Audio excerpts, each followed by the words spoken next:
Welcome to the 101 workshop. Who of you here knows probably, let's say, 100% YouTube knowledge? Who has got 100% knowledge? 50%? Nice. 20%? Cool. 10? 0. Alright, good understanding. Good place for us to be able to start. So, just a quick second of who my team is behind me. I've got Alex and Raeesa, who are two colleagues joining me today. We are a social specialist business. Our job is to help brands figure out the social platforms that they live on and help them be able to grow or meet their brand goals on those platforms. One of the places we started was on YouTube, and we're an affiliate partner in the network in South Africa. And our job is to help South African brands and creators grow on the platform. That's ultimately what our job is. And so, because YouTube can't reach the market at scale on a one-on-one level, our job is to try and take that information to market. And we have special technology and data that we'll be sharing with you guys today that'll help you figure out how best to utilize the platform in the mix that you're creating. I actually want to go back to this because it's quite important to note, just we're a very passionate business, you're going to find very shortly. So we're very passionate about our values and what we're doing here, and it's so amazing to see how Fame Week and our life's purpose at SEM really do align. We really are here to nurture Africa's creative voice, and so we'll always do free workshops and opportunities to teach about the market. There really is a business to be made on YouTube in the country, and so we go around often trying to nurture Africa's creative voice to be better, to monetize, to grow platform knowledge, and to be able to distribute those stories that we need to distribute in the continent. Alright, let's start with some important stats. I'm going to focus on South Africa and this data analytic point because if you Google information about YouTube, you often find a lot of very American or massive global statistics, which doesn't really help us figure out the case in point for South Africa and Africa as a continent. I will put the quick caveat to say that South Africa is not necessarily the leader in content delivery on YouTube. There are much bigger sort of territories within Africa, Kenya and Nigeria, who consume a lot more of their own content, delivering really good success on platforms. But South African data is very hard to come by, and so it's really lovely to be able to share some of this with you, so you can get a sense right now of the value of the platform, the size of audience you can reach by creating and thinking about strategies and markets. This is new data as at 2023. I think their previous report came out in April, but just to note that there are about a total ad reach of about 2.8 million. Well, that's actually maybe 28 million. I think that might be a typo. It's 28 million, not 2.8 million. 28 million South Africans reached through YouTube advertising in South Africa. Right, there are about 60 million South Africans in our country. 28 million of those can be reached on YouTube as a platform. 42.8% reach versus the total population, so that makes up about 40% of our population at least is on platform. And when I say on platform, I mean consuming on a regular basis. They are creating or consuming content on at least a monthly basis, have an account, are logged in, and are consuming content on YouTube. The split is very even between male and female. YouTube is a very heavily male-dominated platform, usually from a consumption perspective, usually about 60-40 on the global scale. In South Africa, we're very evenly split. I think it's 48.2 and 51 point something, but a very even split between males and females on YouTube in South Africa. Why are we crazy to be a specialist YouTube company? I'm not too sure, but often it feels like we're crazy until we look at the data. If you look at the data about the size of audiences available, now this is 2022 data, YouTube has about 26 million active users as of 2022, 28 million now in 2023. Facebook only has 22 million users, TikTok 11.8 million, Instagram 5.7 million, and Snapchat 5.6 million. Now the data doesn't lie, there are enough audiences on platform, but YouTube is very difficult to attract audiences to because obviously of the amount of content made available to you, and also trying your best to be able to attract them into subscriber base. They are very loyal audiences on YouTube, so they're not as scroll-based, you're not discovering content as easily on YouTube as you would on other social platforms, but the total available audience reach is massive. Hence why YouTube advertising from a reach and awareness perspective is a really, really good distribution platform for brands trying to create awareness in our territory. I will talk you through who those audiences are in a second. Some of this data is proprietary, some of it is not, but I'm going to start just by putting it in context. If YouTube was a television station, it would be the biggest television station in the country. Okay, SABC1 boasts a total of 22.6 million available viewers on SABC1, which is our biggest broadcaster in the public space. Like I said, YouTube in 2022, we're looking at about 26 million South Africans, right? So it is the biggest television channel in the country. It's just digital and hard to attract audiences to because they have choice. With SABC1, obviously you don't have as much choice and the penetration is much higher. One thing that I was found quite interesting, particularly about the season we've come out of in load shedding, is we work, and we'll show you some case studies today of television shows that we manage the YouTube and social media presence for as well. And what I will explain is the load shedding schedule and how that impacts YouTube viewer consumption. Just for quick eye access, the blue lines are the ones where we had really high levels of load shedding, severe load shedding. The sort of white is moderate load shedding, and the yellow is no load shedding. And what I find interesting about this data is that even in the peak areas, severe load shedding, YouTube consumption increases, not decreases. Whereas most audiences that you will hear, if you run a TV show in this country or broadcast it here, the biggest barrier to them consuming their favorite shows is the load shedding schedule. And because as soon as load shedding hits, people head to their cell phones and to the internet to be able to consume more content. And so when load shedding hits, consumption rises on YouTube as opposed to falling, which is a very different user behavior than what you would see on any of the other traditional broadcasters. Now, who is the population on YouTube and who are we appealing to? Does YouTube appeal to the mass market in South Africa? And so just some quick notes that all of the little dots represent the entire population of the country. Everything else that is not a white dot is all YouTube consumers.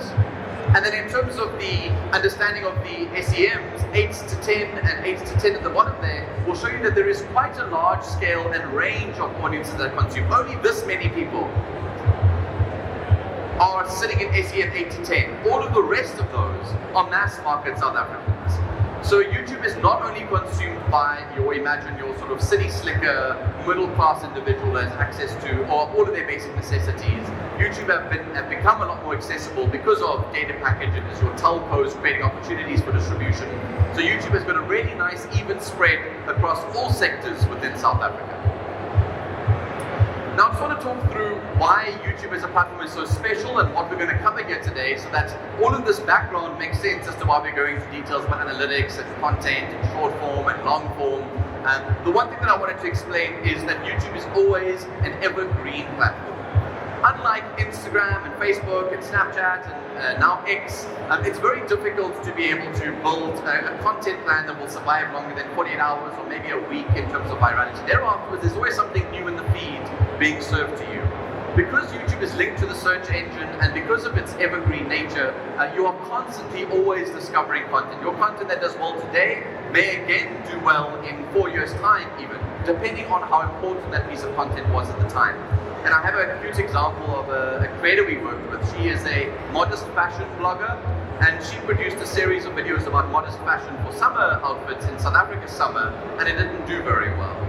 Dubai went into their summer season, and suddenly all of her videos got picked up and she went viral in the UAE and then has got this massive viral content on her channel. And that was more than 6 months later. YouTube's content is always serving itself depending on what's relevant at the time. Unlike the rest of the platforms that are just feed-based, where you're having to feed the beast until it is not hungry anymore. The other one is about the quality of the audience on a YouTube channel. So, as you know, it's hard to build an audience on YouTube, and that's because they really have to make a concerted effort to want to be part of this community. You might subscribe to or follow maybe thousands, I'd even say, Instagram accounts or Facebook pages, hundreds if you are the average citizen. On YouTube, you'll not subscribe to more than 10 channels at most in terms of what you can consume in a day or a week or a month. And so the audiences that are on YouTube consume for much longer periods. They're a much more loyal and engaged audience on platform. And I use this data, you can't see on your screens, I'm so sorry it's so small, I'll be able to send out the decks to those who are willing to attend. But there's this little laser point to it. Anyways, this little data over here. Average time spent on YouTube versus your other social platforms. On average, in terms of YouTube consumption, the average person spends about 36 minutes per session on YouTube. And if you compare that to the, let's go to Facebook at the bottom there, that's only 18 minutes. So it's more than double the amount of time spent per visit on YouTube than on Facebook. And you're being sold the narrative, and it makes sense for your short form content platforms that attention spans are getting shorter and shorter. YouTube is this weird anomaly of both things applying. Attention spans are shorter and shorter, but it still takes an hour to do your makeup. Like, you can't cut that short out that you won't learn the skills, you know. So although attention spans are getting shorter, people still want valuable information and want help in their content viewing journey. And so just noting that the audiences on YouTube are incredibly engaged and are much higher in terms of value of content than any other view. So a view on YouTube is not the same as a view on Facebook, for example. Facebook counts a view at 3 seconds, YouTube counts a view at 30 seconds, or if it's shorter than 30 seconds, a set portion of the video. The third that makes YouTube exciting as of recently is the introduction of YouTube Shorts. So now YouTube has got this platform that can distribute both portrait short form content, less than a minute, and long form feature content. We'll go through them all. Don't worry, I'll go through all of them individually. But short form content and long form content, meaning the barriers to entry of creating are much lower, and your opportunity to distribute in different formats or tell your story in a transmedia storytelling way has drastically increased.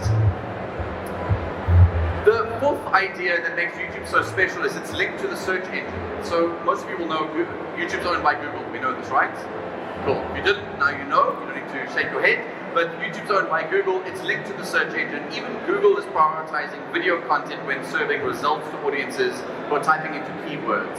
Although other platforms are investing in SEO on platform for content discovery, YouTube is like one of its most powerful features for branded content is the ability to be able to be found when being searched for.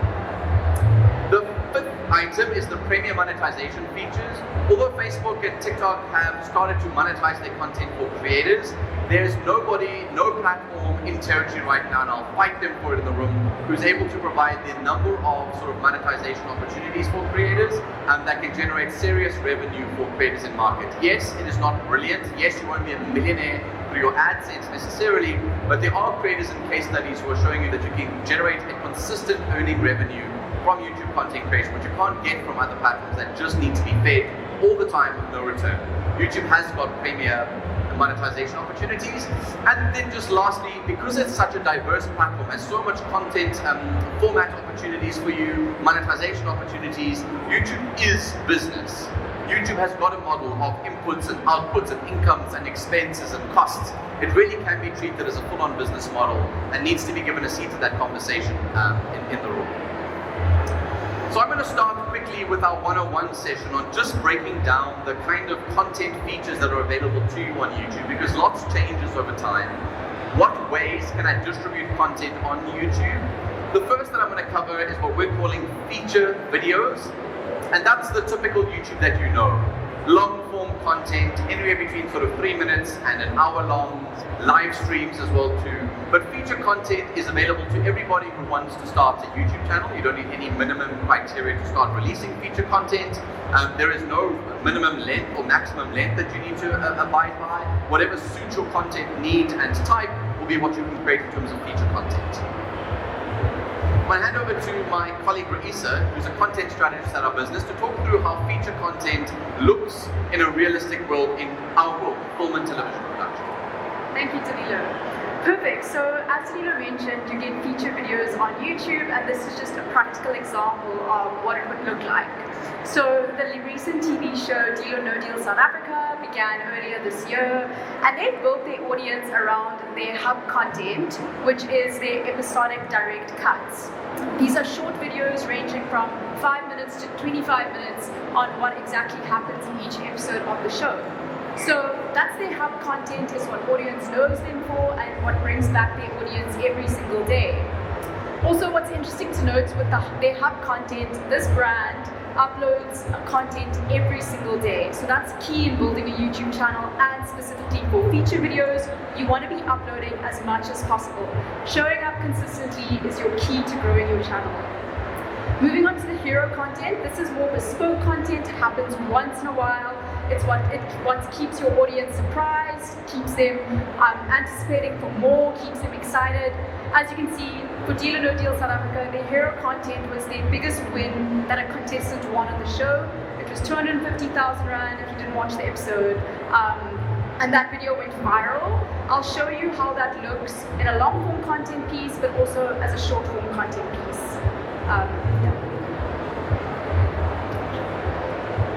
Cool, lovely. So she mentioned two words that maybe we use quite frequently. I think it's important to unpack them is hero, hub, and help content and feature.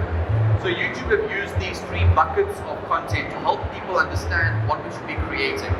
Hero content is things that you're likely to not do very frequently. You do them maybe once or twice a year. They're campaigns, they're things that draw new audiences that weren't aware of you into the funnel.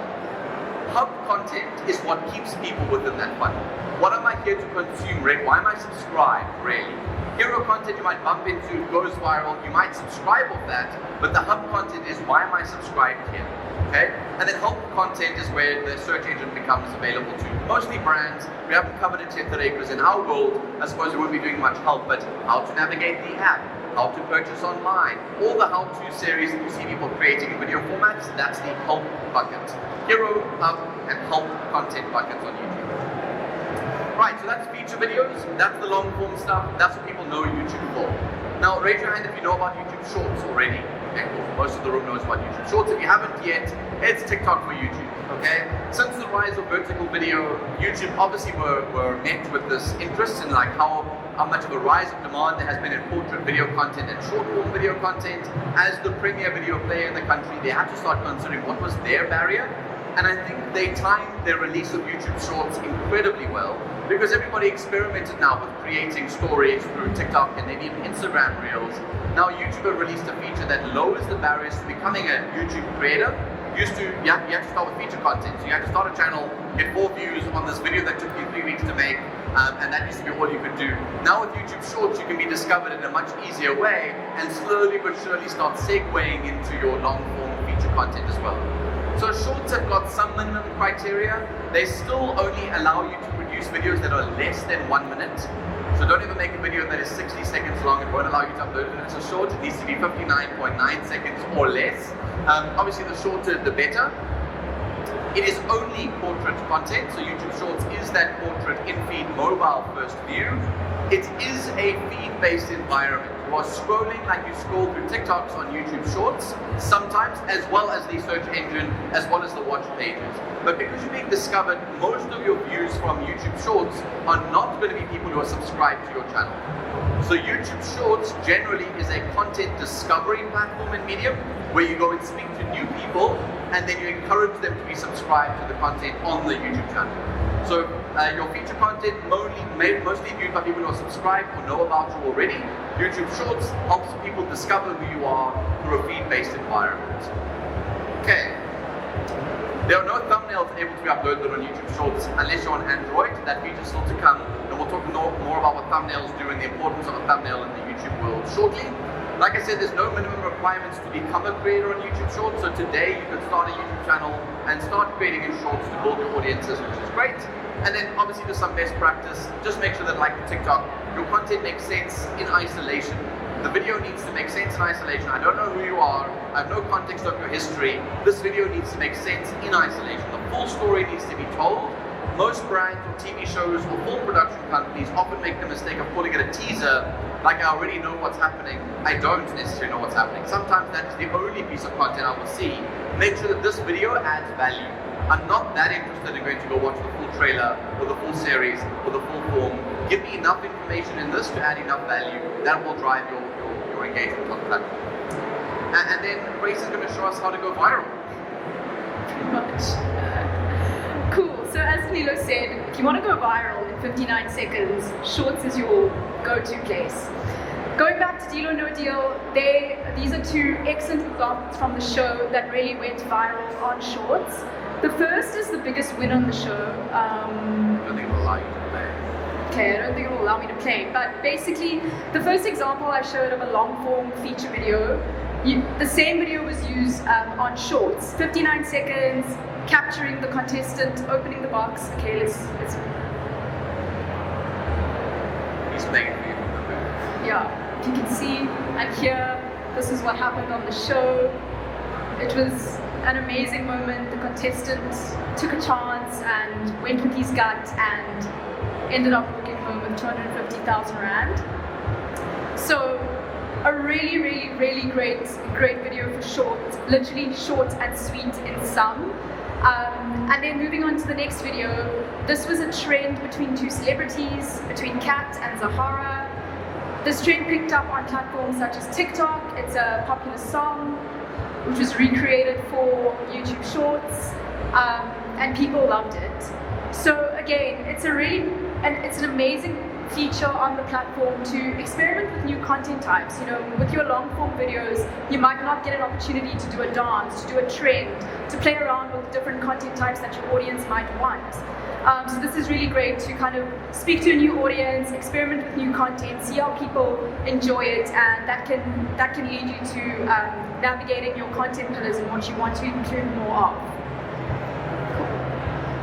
What you'll find on YouTube Shorts as well too is that which does well in Shorts will do well on Instagram, will do well on TikTok. It's that same style of content. And so the beauty about having all these platforms available to you to distribute allows you to tell the story and test it before revealing it on maybe a larger platform or somewhere else.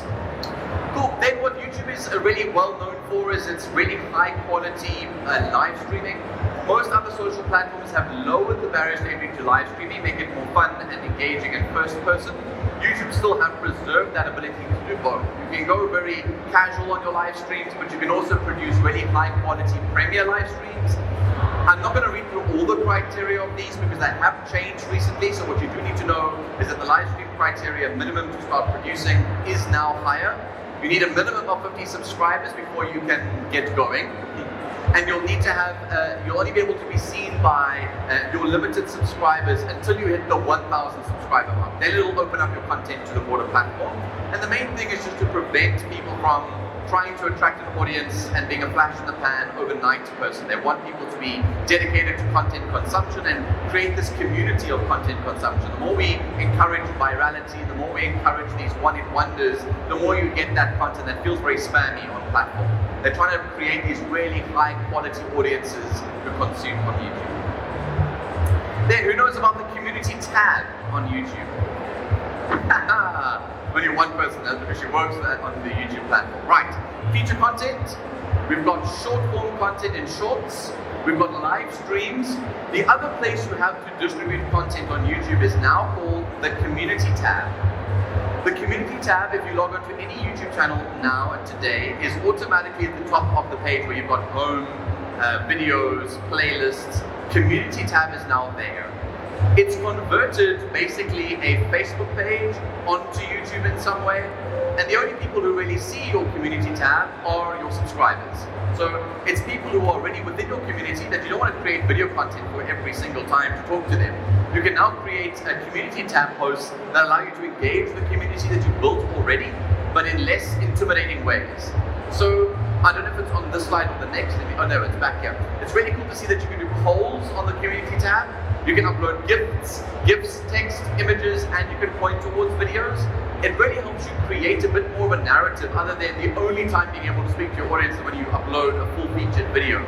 Now you can create posts that happen throughout the week, making it much easier for brands to, for example, only produce once a week, once every 2 weeks, maybe once every month, but use the community tab to keep the ongoing conversation happening. That's where you can take, for example, content you produced 3 years ago that's suddenly relevant today to say, hey, do you remember this video? Still relevant, go check it out. You can create conversation with your audiences. We even use for our TV shows that we manage YouTube channels for, we use the community tab to glean insights about the show. Which of your contestants was your favorite? What is the reason you watched the show? And we start to glean insights from audiences. And so, a little sneak peek, if you're here tomorrow, there's a session we're running on social media and YouTube's role in film and TV production. That session is going to be really important because of this stuff, data mining. Most brands and TV shows and producers see YouTube as like a side chick, or the thing that happens as an afterthought, or the thing that is maybe just marketing for my TV show, which is very okay, it does that as well. But social media performs a much higher function than that. Where else do you end up getting insights about the show that's happening live right now, other than through social media? Nielsen, all the other little updates you're going to get on your RAM will tell you the total quantity of people watching, but what is their sense of the show? What is their understanding of what they like and don't like? How are you making decisions about future productions? Engaging audiences in the community is really how you get that. And so on YouTube, in that world, the community tab becomes that place to have those conversations and to engage the community. Cool. So just building on to what Danilo said, have you ever heard the saying by a creator that you follow, "I wouldn't be here without you"? Well, basically, that's what the community is. A YouTube channel can have the best content, the best ideas, but it honestly wouldn't be successful without a community. This is a great example of a creator who has really leaned into building a community on the platform. On the right, you can see how the kind of community posts that he puts out, really asking for what the community wants. A community really takes time and energy and effort, but it will pay off because your community will open up a world of the alternative monetization features and the live streaming features that Danilo touched on in a way that you couldn't imagine. So on the screen here, you can see how Tato Rampedi asks his community for advice on why specific videos haven't performed well. He releases new announcements such as when a podcast will be launching or where they can find it, as well as if he should bring back specific content types. And he does it in a way that's fun, that's engaging, a way that his community is familiar with. So as you can see at the bottom of the screen, he says, "Should I do daily vlogs this week? If I get 100 comments, I'll do it." And he got over 166 comments. That was a yes. And then this leads to him and his live streams. So as you have seen with feature videos, you have your hub, your hero, and your help.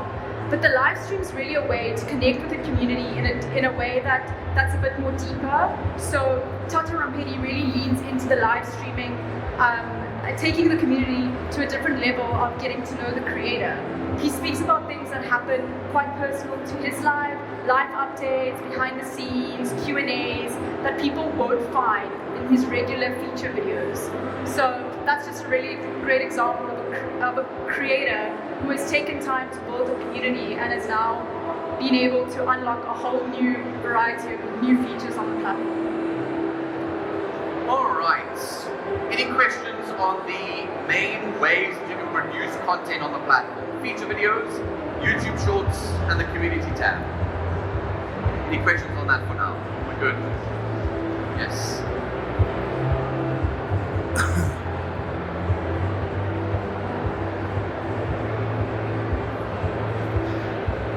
So the question here from the front was a very interesting question about okay, you need 50 subscribers to be seen by your live streams, for example. How do you get to 50 subscribers?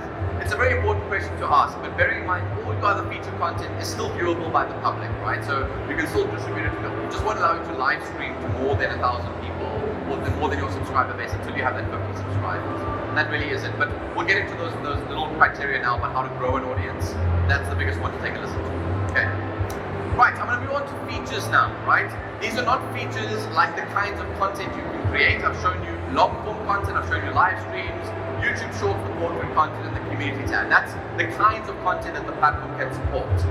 Now the question about all the other features available to you that you can leverage in your strategies on YouTube if you happen to use it as a platform. The one that people don't necessarily know too much about, I don't see being leveraged in the South African context, is called YouTube Premieres. Raise your hand if you know about Premieres. Cool. About 40% of the crowd know about Premieres. Now, a premiere is what you imagine a premiere to be. It's that space that people come to in anticipation of some kind of launch, but in this case, the launch is the video itself. It's a preloaded video that you load to YouTube like any other upload that you would load to the platform, but you set it as a premiere. That way you can start building hype around that video coming to the audience because there's a landing page for it, the URL exists already, a live chat opens up in anticipation, and during the premiere, when it starts playing, a full live chat appears on the right-hand side so that you can talk to your community as the video is playing out and you can engage in it as though it's going live for the first time. So it's basically taking what is pre-recorded content and bringing that sort of live anticipation element to it that I find a lot of brands and creators don't necessarily utilize enough. It is available to anybody who has a YouTube channel and it helps you be able to build hype and interest around content. Some of the best practice things that you can think about are, number one, creating buzz. A premiere, like I said, automatically generates a pre-created landing page with the URL. So if you have a video that's a launch of something, a premiere to a series or to a film that's going to be launched, put it in the back end, send it to a premiere, take that URL and start talking about it on social media. People can click a little button that says remind me when this goes live or whatever. You can build that whole hype around your social media presence. You can distribute it in emailers. You can put QR codes on any of your posters. You can use all of that URLing in content. Whereas before, if you didn't premiere it, you'd have to wait for the video to be live before you can distribute it. Now you can get a distribution link to that video well before it is live and get interest and hype and momentum around it before it launches. That way you cannot have 2 views on your first video you load on your YouTube channel, which is everybody's main crisis. We're going to talk through looking for Njolo as a premiere. Yeah, going back to Tata Ramperi, great creator who really utilized this feature. He created an exclusive YouTube series called Looking for Njolo. It was really strategic. It's a speed dating series. You guys should all go check it out. We invited specific guests, celebrities, partnerships, had a whole season 1, which then led to season 3 on just dating, speed dating in different cultures. And I just want to kind of bring this example because to show what the power of this premiere and what this series did for him on YouTube. It trended on Twitter, not only local Twitter, global Twitter, where international creators were reaching out to him, asking for advice, asking for brand partnerships. It led to different seasons, which led to a whole world of new brand collaborations, partnerships, celebrity guests wanting to appear on here. And it also just opened up his channel to a whole new audience, building to his success and adding to new feature type videos for him to create. So it was really strategic, again, very exclusive to just YouTube, only lived on YouTube, but a great example of how to really use this platform. Okay, do you know that you can upload custom thumbnails to YouTube for your videos? Like in the past, most people, whenever I see them send me their YouTube channel, they've selected a frame on the video, like that's the only option available to me. You slide through it, choose which is the best photo, and then that's the thing that you select as your thumbnail. I don't think the market understands the importance of a YouTube thumbnail. It's not aesthetic only. It really is not aesthetic only. If you think about it from a user journey perspective, you land on platform and you're bombarded with a number of thumbnails. The thumbnail that draws your eye is the one you're going to read the title of, and if that title and that thumbnail means something to you, you will then click the video, and if you click that, you will then start watching the video content. A thumbnail is more than just aesthetics. It's not about how cute you look in the video. It's meant to draw attention to you in a sea of other thumbnails. YouTube measures very highly impressions, and an impression is the thumbnail. Every time that thumbnail appears on a screen, it counts an impression. And you want to convert more of those impressions into clicks, clicks into views, views into watch time, you'll need to make sure that that thumbnail is clickable. Okay? So because you are able to upload custom thumbnails to the platform, you're able to drive intrigue. It's trying to walk that line of clickbait. Okay? Clickbait can lead to disappointment, which leads to low retention, which leads to a disappointed video, which means the video won't be distributed further. Clickbait can also mean, is my video worth watching? How do I get people to click this thing so that by the time they start watching, they do find it interesting, drag them down the line, and then watch the rest of the video. So thumbnails are about trying to drive clickbait in a, call it ethical way, but that's the wrong word, that's too serious a word. It's clickbait, but in a way that makes sense. How am I going to get attention when I'm fighting against everybody else's thumbnail? How do I get mine to stand out? There's some best practice things that I can share with you that are just global. If there's a face in it, it does better. If that face is famous, it does better, okay? If there's a big reaction on that face, even better. That's what makes a good thumbnail. It's not pretty pictures, all right? So often it's to do with the face. People are just naturally drawn to seeing faces. I think there's some psychology in that.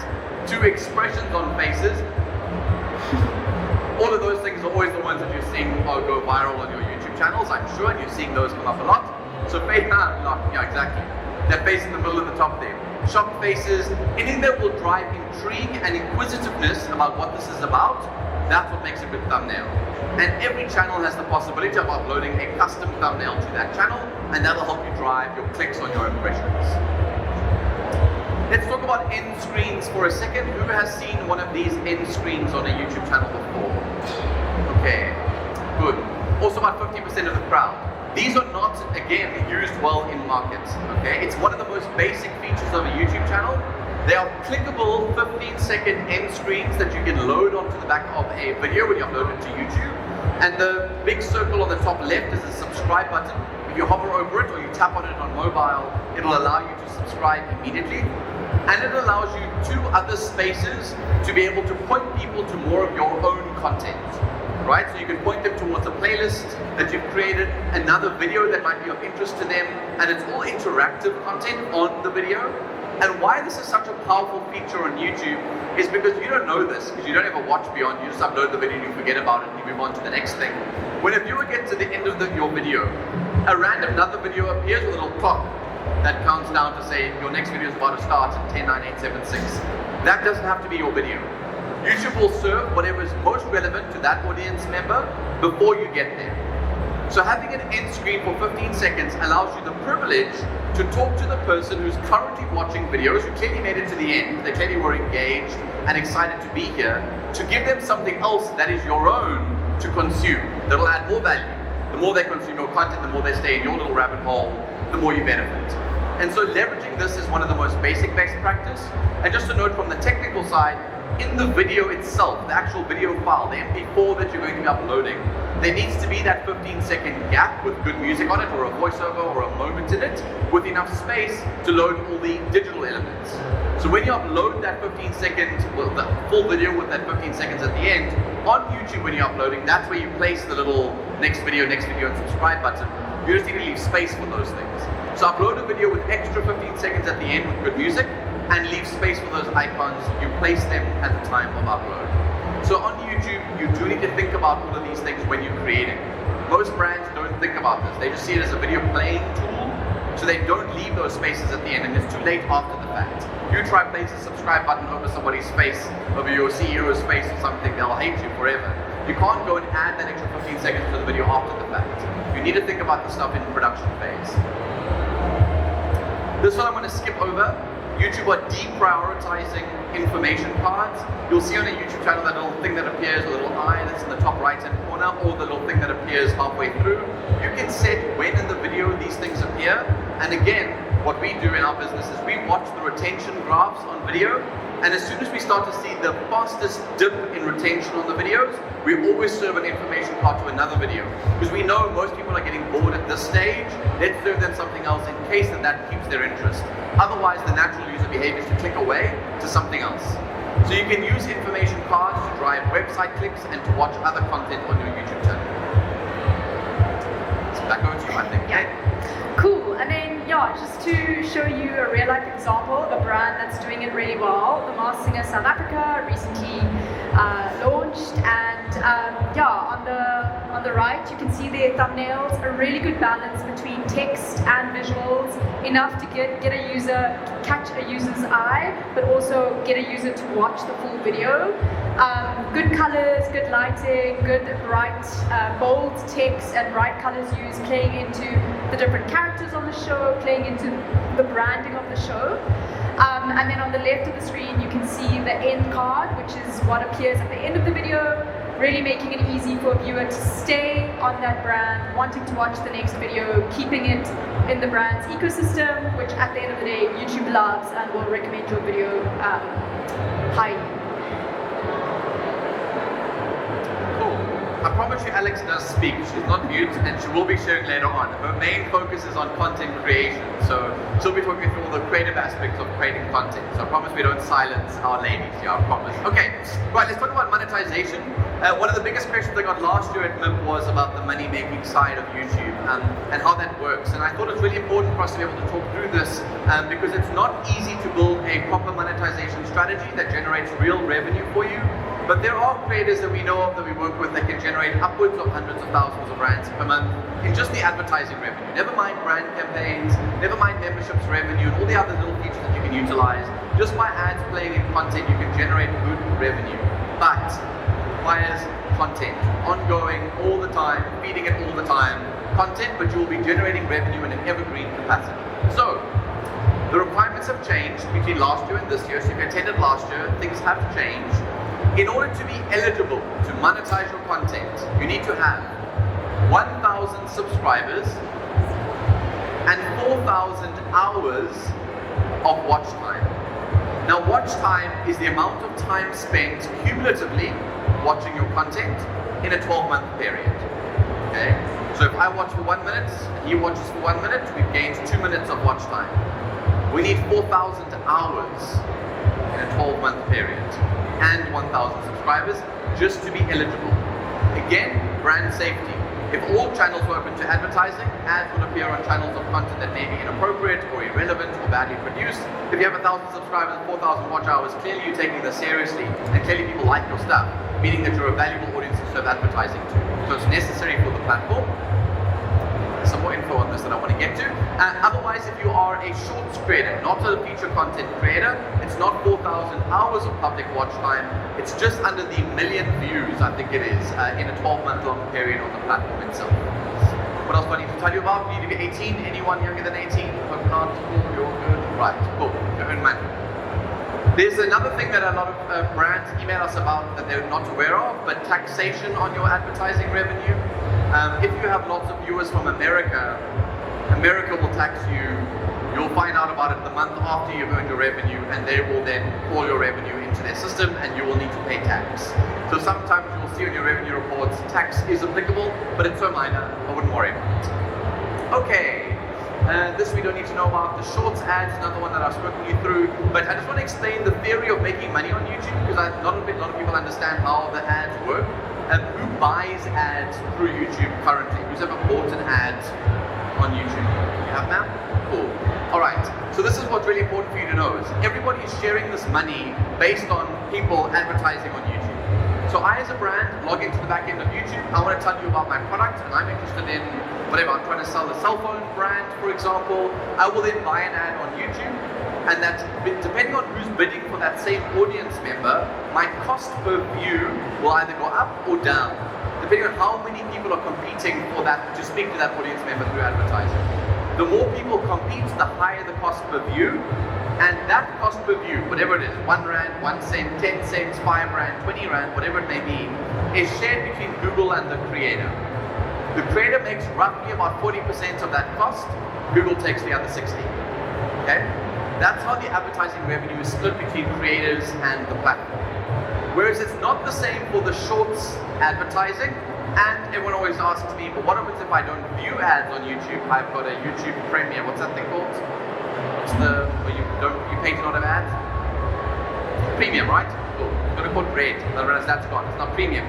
You pay for premium, now that becomes pool revenue, where all people in South Africa who watch shorts and saw advertising, that revenue is shared amongst all the creators whose content was seen over that person who watched shorts on that platform. Or if it's the premium revenue, it's the amount I paid per month. Google takes its portion, whatever's left is split amongst the channels of the content that I watched in that month. Okay? So you don't make as much revenue through premium viewers or through shorts viewers than you would through the typical advertising model of unpremiumed, not shorts advertising. Okay? But those are the main ways that advertising is split between creators and brands who are buying advertising on a platform. Now let's talk about the different monetization features that are in your control. So the one big one that came out that I think is something really worth exploring, but it does require your creative hats, is channel memberships. Who knows of channel memberships? Cool, only about 20% of our crowd. Okay, channel memberships is a paywall on YouTube. Okay? You can set the price of a channel membership to anything you want. I think the brackets aren't on here. I'll have to go recheck them. But they're really cheapest from like 10 rand up to 1,000 rand per month that you can charge a viewer to become a member.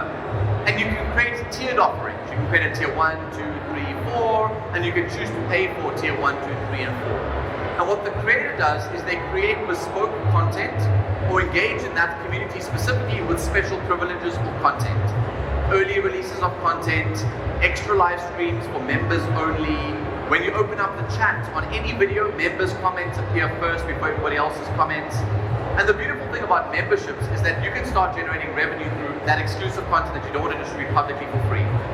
So if you want to open up a memberships page, it's a really good idea if you have premium content that shouldn't go to the market. Encourage people to subscribe and pay for a membership. Then you generate monthly income through memberships while also being able to keep it away from the public. And that content can come and go. But it does require you to really think about what content you're going to be creating and does it add value? Would I want to pay a monthly fee to receive that? If it's not worth it, don't start memberships. The rule of thumb is maximum of 10% of your subscriber base will convert to memberships. A maximum of 10% of your subscriber base will convert to memberships. So when you're doing the maths, think about how many subscribers you have. 10% of that are likely to convert. How much money am I likely to generate? Is that worth my while? The answer is no, don't. Then the other ones are what you would have seen on TikTok as well too. They also released their version of this giving and gift giving on YouTube. YouTube have got 3 versions I'm going to talk you through: Super Chat and Super Stickers, which are just like TikTok, where you're in a live stream or in a premiere. That's why you should use premieres. And people can get special privileges by being in that video. For example, if they buy a sticker, the sticker will flash across the screen. You'll see it on the screen. You pay to have that sticker. The YouTuber will share that revenue with Google, and they get a little bit of extra money by you having a little sticker. Super Chat as well too is like your name gets highlighted. The more you can sort of spend on Super Chat, the more likely your name is to be higher up on the feed, and most creators will call out their Super Chat and Super Stickers fans who are watching the content, and they can generate extra revenue through that. I, to this day, have worked with some like really cool YouTubers. These features don't generate that much revenue unless you are a streamer. Okay? If you are a streaming creator, this is where you generate good revenue, and more so in Super Thanks. Super Thanks is gift giving, it's donations. Okay? I really love Super Thanks because if you have enough of a reason to want to donate, either for a cause you're raising funds for, or perhaps you're trying to keep going with your content journey, you never know who's sitting on the other side of the chair, and 100% of Super Thanks revenue goes to the creator. Google makes none of that money. So creators love prioritizing Super Thanks in their channel mix because they're likely to make more of the bucket of revenue for themselves, and you never know who's on the other side of your stream. I've seen people get donations of thousands of rands through some random person who was just feeling generous at the time and bumped into it. So this is a really nice opportunity to get the community to fund your projects, and it's either because you're a creator, you don't have money for your own gear or your own other things. Asking for Super Thanks is something a lot of creators incorporate into their mix, but again, there needs to be a reason to want to donate. Okay? But the feature does exist, it's well utilized in the territory, and people through TikTok and Facebook have really learned how to leverage features like this, and so the barriers to entry are really low on YouTube. You might think I have to explain all the steps. People get it, they know what thanks is, they know what donations are, and so ask them. You never know who's willing to be generous. And South Africans don't like asking for money. Although we do, but we don't. Ask for money, people will give it to you.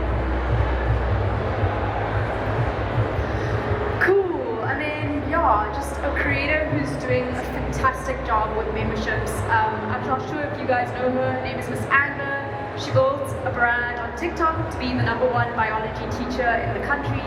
She then hit 1 million subscribers and moved her content to YouTube. She built her subscriber base on YouTube, and then she launched memberships. And basically, her content is very school type, educational type, so perfect example for memberships, adding that extra layer to the content. As you can see, she has 2 different tiers: grade 12 Helping Hand, which goes for 80 Rand per month, and grade 12 Rescue Me, which goes for 150 Rand per month. The differences in prices depends on the amount of content that she offers, but a basic overview of what members will get as they prep for their matric exams are members-only polls, live chats, live streams. She's also a marker, a matric marker, so she's able to give a lot of inside scoop on what examiners are looking for and what will guarantee success. So a really great creator to that is doing greatly with memberships.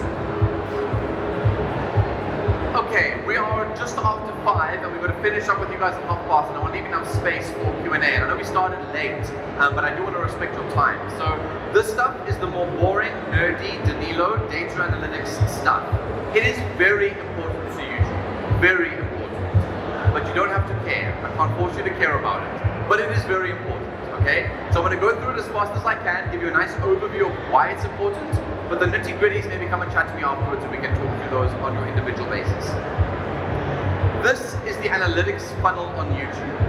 Unlike any other social media platform, YouTube has the most data-rich information on it. No other social platform gives you the amount of information in terms of data that YouTube can, but it is a minefield to navigate, okay? There are so many things you can look at in terms of data on YouTube, but knowing what to look for is the most important. So if I can make your lives really simple, this data funnel is the most important analytical thing that you can look at on YouTube as you're beginning. And I mentioned earlier on about impressions. You heard me say that. You heard me say clicks, mentioned views. You heard me say things like watch time. YouTube works in a massive funnel. The first thing is impressions, which is my thumbnail appearing somewhere else. Okay, I'll talk you through how to get impressions and how to influence impressions. But through a thumbnail appearing on somebody's screen, you then get the second analytical point, which is the click-through rate. How many of those impressions led to people clicking on my thumbnail? The third analytic is therefore views from impressions. How many people saw my thumbnail? What percentage of those clicked my thumbnail? And how many of those people, or how many of those people viewed my video beyond 30 seconds? Ignore the actual data on this funnel because this is from a random channel. Clearly not doing very well. My channel, joking. It's a random channel, but the theory remains the same. A thumbnail leads to clicks, clicks leads to views, views then leads to average view duration. The average amount of time spent in that video.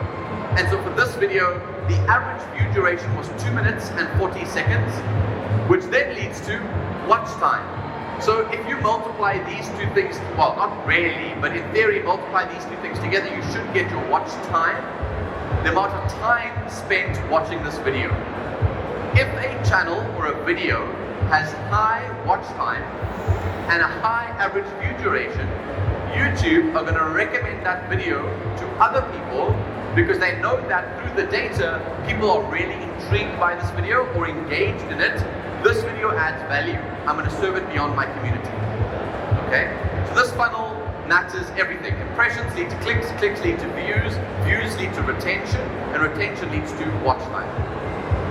Now, how do I impact impressions? Right? Impressions are all about that thumbnail, that title, that description, and your SEO. YouTube is a search engine. The two biggest areas for search engine optimization are your title and your description. There is also metadata, which we call tags, but that's just for clarifying keywords. Okay? Your main keywords for searchability, what will people be typing into YouTube and what will they make them want to bump into this video, will be what's in the title and the description. And you want the triple threat. The same words need to be in the title and the description and in the metadata for YouTube to be able to correctly classify this content. So it knows what to serve when someone types in the word recipes, fish, South Africa. Are those keywords in my title, description, and metadata, and what's the competition of that? So impressions are all about trying to get that thumbnail to as many people as possible. And the other way to impact impressions is, well, again, what a lot of people don't do, distribution. YouTube is not Facebook. It doesn't mind that people come from elsewhere to the platform. Share the video on your Facebook page, on TikTok, on your website, wherever it may be. Those impressions will still count to the performance of the channel itself. The next is that click-through rate. What drives click-through rates on any YouTube video is the combination of that title and that thumbnail. If I see a thumbnail that's eye-catching, when I see it, thank you very much, sir, and I see that thumbnail and it says chicken recipes, but I'm looking for fish, I'm unlikely to take that next step towards a click, right? The click-through rate will be about, is this what I'm here to consume? Does this thumbnail draw my attention? Does the title give me enough information to tell me that this is what I'm here for? So again, you don't want clickbait content in your titles and your thumbnails. Your click-through rate, your click-through rate will be the thing that will add the most value. Am I here for the right reason? If that combination of things is sound, you're likely to get a click. So user behavior, I see a thumbnail, I read the title, I then click. Then it's up to the next phase, is the views, right? Did that click lead to, oh whoopsie, by mistake clicked the wrong thing? Did somebody stay within that first 5, 15, 30 seconds of the video? If they did, it will then count it as a view, and you can improve your views through all of the other metrics I've mentioned so far. If you've got really high retention, really high watch time, YouTube will serve it to the community, and you'll be able to get more views, more watch time, more clicks, and you'll start to see the funnel grow. Okay? Lastly, just in terms of driving more watch time, biggest issue that we face is there's lots of opportunity and available content on YouTube. That first 15 seconds, 15 to 30 seconds needs to, now let me try and get this right to make it make sense, needs to answer the thumbnail.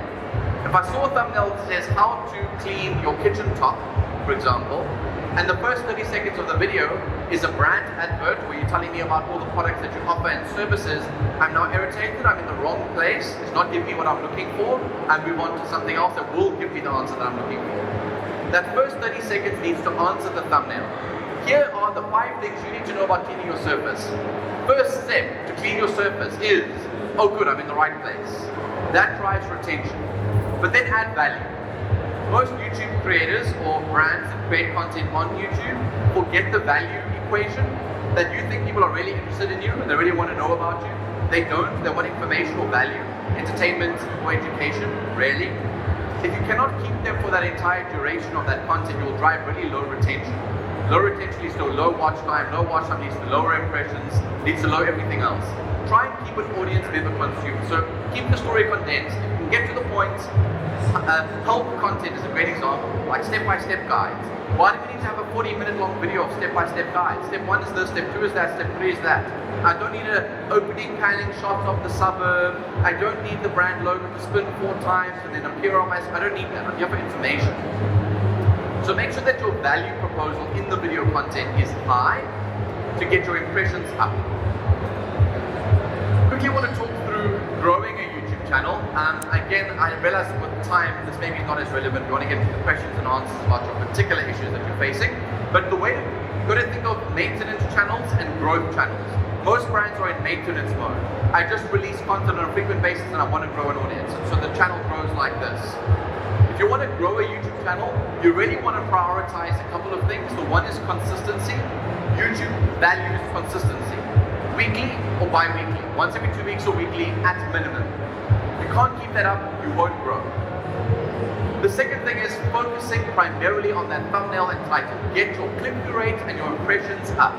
That's the most important thing that you can do. Get that title and that description and that thumbnail and that title up as high as you can from a click-through rate perspective. The higher your click-through rate, the more views you can drive, the more retention you can drive, the more watch time you can drive. If you try to grow a channel, focus on the title and the thumbnail first. Third is use the data. That's always hard to do. I get it, it's a minefield. Look at the data, it'll tell you what's working and what's not. Fourth, benchmark and experiment. Don't be afraid to try new things. You're allowed to try new formats, new content ideas, new lengths, new everything else. Keep experimenting till you find what works and then repeat what's working for you. But you have to keep experimenting to find that out. It's not going to happen by mistake. And lastly, collaborate. YouTube community is tight. Find creators in the network who talk about similar things to what you're creating about or are interested in the similar fields and talk to their communities about the content you're creating and they will convert. They will convert to subscribers on your channel and they will convert to consuming more content on your platform. Alright, I'm done. Alex, microphone is yours. Thanks so much, Danilo. Thanks guys. Awesome. So the last little bit that we're going to tackle today, the last leg of the workshop, is to just chat a little bit about the actual content that you can create on the platform, right? So my colleagues very brilliantly covered kind of the features, how you can leverage all the different features, the content types. So let's just spend a little bit of time uncovering where to even. And there's nothing wrong with that. So kind of 3 different sections for content creation. We actually kind of designed this in 3 different checklists that you can use for whenever you are kind of in the planning and creation phase for your content for YouTube. First we're going to cover the technicals, so things like formats and other technical things that you should be aware of.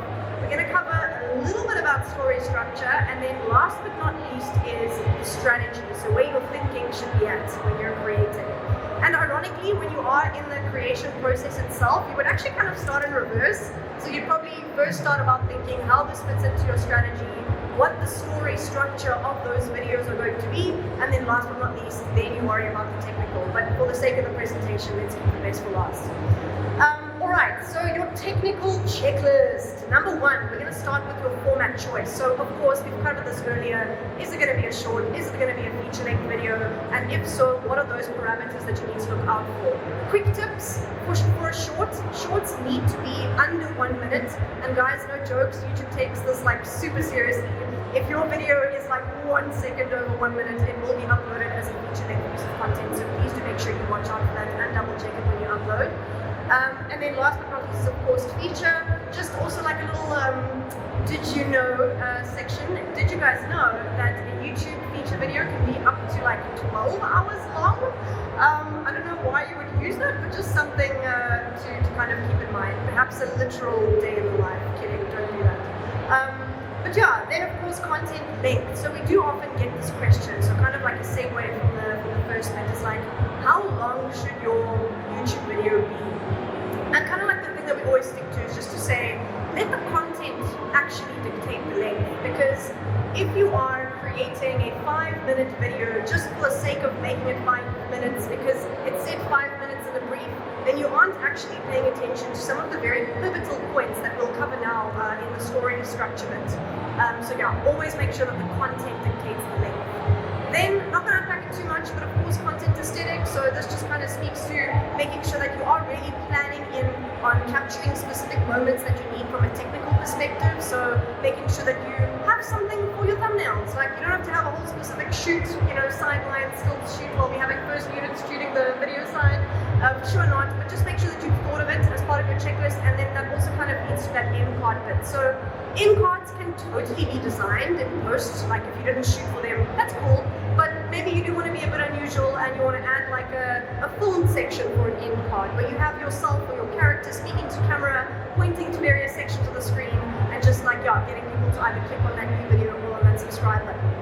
And then last but not least, just a little consideration around chapters, especially if you are having a longer-winded video that you want to upload. Perhaps you want to just make sure that there's chapters in your content, or that your content is broken up in such a way that people can easily navigate to what they're looking for, especially if you get those who are just, you know, there for like one specific point. And yeah, just a little notion to say that features are there for a reason. They're there to enhance the viewer's experience, and do use them. See how they can like make your content innovative, make your content more fit for platform. And yeah, don't think that just because you don't use a specific YouTube feature that nobody else does, because that's probably not true. And then moving on to story structure. So yes, believe it or not, story structures, just like in film and TV, are actually quite relevant to the digital space as well, and to YouTube. So first of all, and probably the most important one, is the hook. So yeah guys, I mean, I'm sure you know this, I'm sure you've heard it all over social media if you follow some kind of like, you know, tip sites and done your research of course, but essentially those first few seconds, they really, really do matter so much, because in that first 0 to 5 for like a short, so maybe the first 30 seconds for a longer form video, that's when people are essentially deciding whether they're going to stay or whether they're going to go watch all the other thousands of content that's available. So just ensure that you really do put focus on them. And yeah, just ask yourself, how does it grab the viewer's attention? The second one is the body of the story. I mean, of course, it's a no-brainer, that's what comes next, but more specifically, this really focuses on the question of, does your video holistically like make sense? Are you speaking to one specific message, and is that coming across, right? It also asks the question of, does the content stir emotion in some way? And also, does it offer value, and can the audiences that you've created this piece of content for, does it resonate with them? And I'll get into why just now, but that's essentially that bit. Next is a moment to break the fourth wall. It refers to just, especially if it's a longer video, the feature video, just if you like are setting aside some time to like get the audience to engage, ask them a question. How do they feel about the specific topic? Or maybe they should go, yeah, see something else, or maybe suggest content that you should be creating. So breaking the fourth wall from a feature-length perspective on YouTube is fantastic. Because something else I actually also wanted to cover was that YouTube, in comparison to TV and film, for example, is seen as a lean-in experience, right? Leaning in, meaning that that's the platform where you can actually have the conversation, in comparison to your lean-back experiences, which are on film and on TV. So really, really use that to your advantage. And last but not least, of course, the call to action, just the notion of, keep in mind that the end of your video doesn't necessarily mean the end of somebody's experience, right, on your channel. Send them somewhere else. Ask them to go watch another video, maybe to check out a different piece of content. And then just to say that when you are looking at shorts, for example, so the under 60 seconds, you can initially follow the same structure, but maybe perhaps for something that short, the engagement bit won't be too relevant, although also something that you can absolutely apply. And in short, less is more. Make sure that your message clearly comes across whenever you're creating, whenever you're scripting. Make sure that also your expectations are clarified. So whatever you are selling in that first few seconds from the hook, make sure that that's what audiences see after that. That's what's going to keep them there. And then of course offer value. Value is super important. And then last but not least, just a little bit about strategy. So of course you guys know the importance of just reminding yourselves about who you're speaking to and making sure that you're offering content that does interest them. Secondly, what topics are currently trending? And this is quite a big one that perhaps brands and creators don't maybe tap into enough. But trends are important because first of all, on a YouTube perspective, that's perhaps what people are searching for, right? So it's a good way to kind of like get into that swing of things. And also, what kind of conversations are relevant to you? Make sure that you do include that. It's a great way to be discovered. And then how does this fit into this hero hub and help strategy that we've been talking about? That's another question that's super important to ask yourself for when you're creating. And then of course, going back to the data, always double check what's worked in the past and what hasn't, and create more stories of the type of stories that people loved. Create less stories, and maybe rethink the structures of how content is that you've created before that didn't work so well. So that's a little on strategy. And then to wrap up, I know that we have kind of covered this already, but perhaps those who come to them a little bit later, just quickly on just a refresher on what exactly is the Hero Hub and Help strategy. So in fact, in 2014, Google and YouTube came together and they basically derived or created the strategy for YouTube creators to have kind of like a better idea of where to even start when they create for the platform. So the Hero Hub and Help strategy was specifically angled towards video content. However, it works fabulously well for other content forms too, by the way, so like podcasts, for example, too.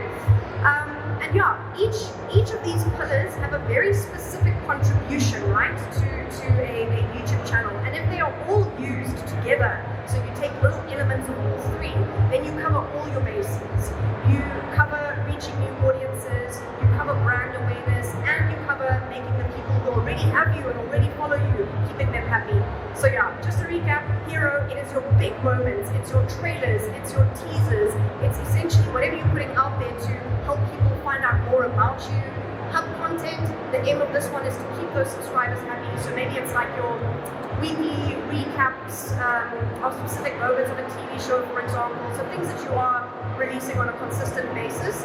And then your help content is smaller scale, but focuses on finding new people. And essentially, with help, you tap into what are people searching. So, for example, in a film and TV sense, this could be a season 1 recap, totally searchable, should be on your channel. It could be never maybe seen before moments, or certain scene extensions, or lyric videos, theme songs, for example. So, that's a little bit on that. And then, last but not least, what now? So just make sure with all these three things you kind of refer to them when you do create. So just make sure that you've got your technical checklist sorted, carefully structure your stories based on what you know people want to see, and also just make sure that your messages are nice and clear. And then just understand where all the different types of videos that you plan to create, how that kind of like fits into your overall strategy. And that's us. Thank you guys. Last year, we had quite a lot of questions from the crowd. So I'll take some of the general ones now, if there are any, and I'm very happy to answer them here. Otherwise, we'll just remain behind to have the sort of one-on-one conversation people didn't want to have. Are there any general conversations or questions about platform, best practice features that anyone wants to know today? Yes.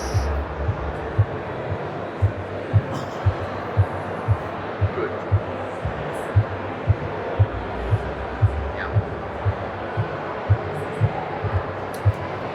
So she asked a very important question about YouTube chapters.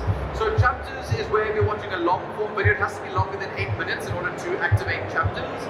And by typing in the time codes into the description, starting with 00, and then the time codes, and you paste those in the description, YouTube will automatically place a chapter at that point in the video. And so you go and put a little note there what that chapter is about, and just go and find any video on YouTube that has chapters, read their description, copy that format into your own video, and it has to be longer than 8 minutes to activate it. Okay? It's a nice way if you have a long explanation, like long video to explain a complicated story, that's what you can use chapters for. Cool, what's the question back here? Oh, you got a mic. Yes.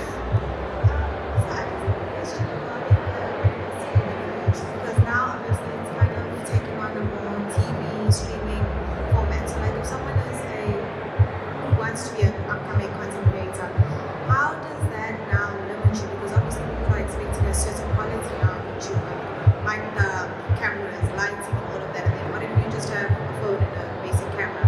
Would that kind of inhibit your following, your engagement, and people that are actually willing to follow you on your journey on the platform? It's a very, very, very good question. Microphones, thank you. Good question. I'm going to let Alex take a stab at this from the content side because she disagrees with you about the content quality. I will explain what quality means to us now. Absolutely. Can you guys hear me? Yes. So I don't think I got the first part of your question, but I heard that you're essentially talking about whether or not you need like professional gear, content quality on YouTube. Okay. So the best part about this is that absolutely not. The gear that you have, the physical quality of the videos that you're creating and uploading, absolutely does not mean anything for the success of a platform. It really all goes back to those elements that we mentioned. So creating what offers value, creating what you believe people want to see, and just making sure that your content, it resonates. And you'll obviously see that. You can start like testing with different bits of content, but yeah, that's in short, not at all. Quality doesn't. We use the Nigerian context as an example. Have you watched what's viral in Nigerian content on YouTube? None of that is good quality production at all. It's like really, really not about the quality of the video. It's about the value it gives to the viewer. Entertainment, education, what's the value? If there is still a value proposition, there's still a world for you on YouTube. And with the revolution of shorts, for example, I've got a lot of creators who approach us that have hundreds of thousands of subscribers now through shorts and are now trying to transition more and more into the feature content. So I'd say there are fewer barriers to creators trying to create. The biggest challenge to creators in general is just the choice of platform. Like how do I create for 50 different platforms that exist now? They're all demanding video, they're all demanding bespoke content, they all want me to make on platform and not like distribute everywhere. That's the biggest challenge. YouTube still remains easy to monetize. I don't have the data in this slide now, but if you email me, I'll get it to you. We've been tracking over the years in South African context how many creators have like 10,000 subscribers, 50, 100, a million subscribers, and those numbers are growing year on year still. So the number of creators have a million subscribers, I think they were like 2, 4 years ago. I think they're like 10 or 15 channels now that have a million subscribers. And so these numbers still keep growing. I don't think that it's harder to get onto YouTube. Just creators are struggling to think about where do I want to be. All these platforms demand my attention. All these platforms need content. Where's my value proposition? That's the biggest barrier. Any other questions? Yes. Yeah. Good question. So she's asking about distributing to all platforms. Come to the session tomorrow. I'll talk you through some of it then. But we've noticed we've taken the same piece of video content and distributed it on Facebook, YouTube, and Instagram as platforms, for example, and we've definitely noticed very different user behavior on that same piece of content. The reason is people are on those platforms for different reasons. So you don't necessarily, what I will say you can do is your TikTok content, Reels, TikTok Shorts, fine. However, each platform wants you to create a new platform, so you'll be slightly diminished in your ability to reach new audiences if it has that TikTok watermark on it. If it's on YouTube Shorts, they want you to use their tools. Much like Instagram stories will limit your reach if you don't use stickers and polls and cute things on platform. So algorithmically, you're damaging yourself by taking one piece and distributing it everywhere. From a user behavior perspective, you're damaging yourself because people are in that environment for a reason. If you're not meeting that reason, you'll likely get very low retention or excitement in the content. Think about the platform that it's on, what the user is doing there, what's the value of this video, and then make the decision whether to distribute. I think a lot of us our brains, in fact mine is too simplified. Oh, got this trailer that's just like, make an ad and just post it everywhere, let's just get it everywhere. It's not effective, it doesn't make sense when you look at the data. So always think about each platform, somebody's there for a reason, why are they there, does my video help them? improve that journey? Will they enjoy this on that platform, for that format, for that content, and then make that decision rather than just push it everywhere. But one that you can be fail-safe for is like the TikTok-y style stuff. That does well in any feed-based environment. Okay. And your target market in mind, exactly. Who is the consumer? And we're trying to do a bit of research. We're hoping to have it done in time for tomorrow's session. But we're trying to find out for like the TV shows that we manage, the social channels for, are the same viewers following us on all platforms, only some? Like, are they all on the same platform? So we know, should the same thing be on all platforms because they're not the same people, or are they the same? And I saw some of the preliminary results so far, and it does look like people are following us on more than one platform. And so they do actually, it's the same person finding this content on these different platforms. Ensure that the journey or the content is slightly different, that they're not feeling like they're getting the same thing bombarded everywhere. Just, yeah, it makes the brand look less interested or the show look less interesting. Okay. Any other platform related questions? No. Thank you very much. Have a lovely rest of the evening, everybody. We'll see you next time. We're happy to hang around behind if anyone has like private or one-on-one questions. We'll stay behind for a bit.